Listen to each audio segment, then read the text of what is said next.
felt like walking through a minefield of unspoken tension. Julian remained a ghost, leaving before dawn and returning past midnight, too drained by his internship to notice anything outside his own reflection. But Liam was always there.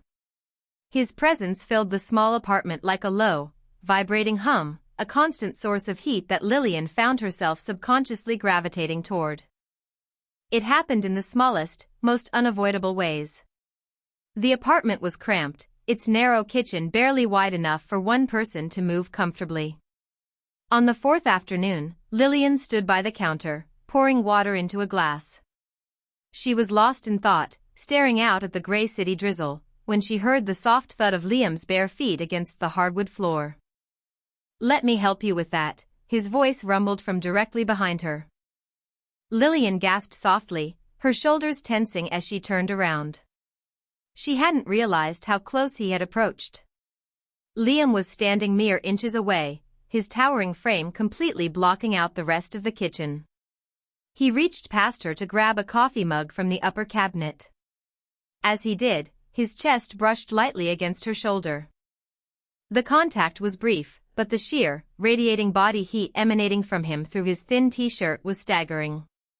Lillian froze, her back pressed against the edge of the counter, completely trapped between the cold marble and Liam's suffocating proximity.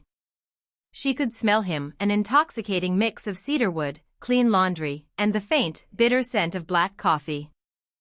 Liam didn't pull back immediately after grabbing the mug. Instead, he kept his arm raised, hovering over her, his eyes dropping down to meet hers. At this distance, Lillian could see the gold flecks in his dark eyes. The silence in the kitchen became absolute, save for the sudden, rhythmic pounding of her heart against her ribs. It was so loud she was terrified he would hear it.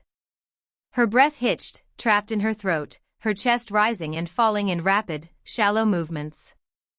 Liam's gaze intensified. His eyes drifted down to her mouth, lingering on her parted lips for a breathless second before snapping back to her eyes. He lowered his arm slowly, his forearm grazing the side of her neck. The skin-on-skin contact left a trail of goosebumps in its wake.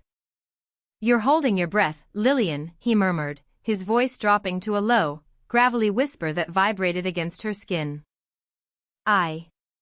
She tried to speak, but her throat was completely dry. Her hands, resting on the counter behind her, tightened their grip until her knuckles turned white. Liam leaned in just a fraction of an inch closer.